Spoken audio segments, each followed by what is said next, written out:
ಈ Sunday ರಾಜಾನ್ಸ್ convention ಹಾಲಲ್ಲಿ ಒಂದು ಮ್ಯಾರೇಜ್ ಇತ್ತು. ಇದು ಬಂದು ರಾಜಾಜಿನಗರ್ ಮೆಟ್ರೋ ಸ್ಟೇಷನಿಂದ ಜಸ್ಟ್ 1 ಕಿಲೋಮೀಟ್ರ್ ಇದೆ. ಸೊ ಎಂಟ್ರೆನ್ಸಲ್ಲಿ ನಾವು ಬಂದಾಗ ಈ ರೀತಿ ಗಣೇಶನ ದರ್ಶನ ಆಯಿತು. ನೋಡ್ಬೋದು ಡೆಕೋರೇಷನ್ ಯಾವ ರೀತಿ ಮಾಡಿದ್ದಾರೆ ಅಂತ.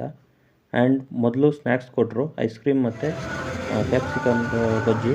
ಆ್ಯಂಡ್ ನೋಡ್ಬೋದು ಯಾವ ರೀತಿ ಹುಡುಗ ಎಂಟ್ರೆನ್ಸ್ ಇದೆ ಅಂತ, ಸಖತ್ತಾಗಿತ್ತು.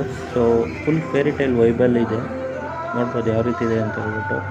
ಆ್ಯಂಡ್ ಅವ್ರು ವೆಲ್ಕಮ್ ಮಾಡಿದ್ದು ರೀತಿ ಕೂಡ ತುಂಬ ಚೆನ್ನಾಗಿದೆ, ನೋಡ್ಬೋದು ಯಾವ ರೀತಿ ಬರ್ತಾ ಇದ್ದಾರೆ ಅಂತ ಹೇಳ್ಬಿಟ್ಟು. ಒಂದೇನೆಂದರೆ ಇವರು white concept, theme concept, angel concept ತುಂಬ ಚೆನ್ನಾಗಿದೆ, ನೋಡ್ಬೋದು ಯಾವ ರೀತಿ ಇದೆ ಅಂತ. ಸೊ ಈವೆಂಟ್ ಆರ್ಗನೈಸರ್ಸ್ ಬಗ್ಗೆ ನನಗೆ ಅಷ್ಟು ಐಡಿಯಾ ಇಲ್ಲ, ಬಟ್ ಕಂಪ್ಲೀಟಾಗಿ ಈವೆಂಟ್ ಮಾತ್ರ ಸಖತ್ತಾಗಿತ್ತು, ನೋಡ್ಬೋದು ಯಾವ ರೀತಿ ಇದೆ ಅಂತ ಹೇಳ್ಬಿಟ್ಟು. ಸೊ ನಾವು ತುಂಬ ಅರ್ಲಿಯಿಂದ ಹೋಗಿದ್ದರಿಂದ ಇದೆಲ್ಲ ನೋಡೋಕ್ಕೆ ಸಿಕ್ತು. ಇನ್ನು ಸ್ವಲ್ಪ ಲೇಟ್ ಆಗಿದ್ದರೆ ಸಿಗ್ತಾ ಇರಲಿಲ್ಲ. ಆ್ಯಂಡ್ ಒನ್ ಮೋರ್ ಥಿಂಗ್ ಏನಂದರೆ, ಅದೇ ಟೈಮಲ್ಲಿ ನಮ್ಮ ಯಜಮಾನರು ಸಪ್ಪಗಿದ್ರು. ಸೊ ಅವ್ರ ಜೊತೆ ಒಂದು ಸೆಲ್ಫಿ ತೊಗೊಂಡೆ, ನೋಡ್ಬೋದು ಯಾವ ರೀತಿ ಇದೆ ಅಂತ. ಫುಡ್ ವಿಷಯ ಅಂತೂ ಹೇಳೋದೇ ಬೇಡ, ಓವರಾಲ್ ಆಗಿ ಸೂಪರ್. Thank you.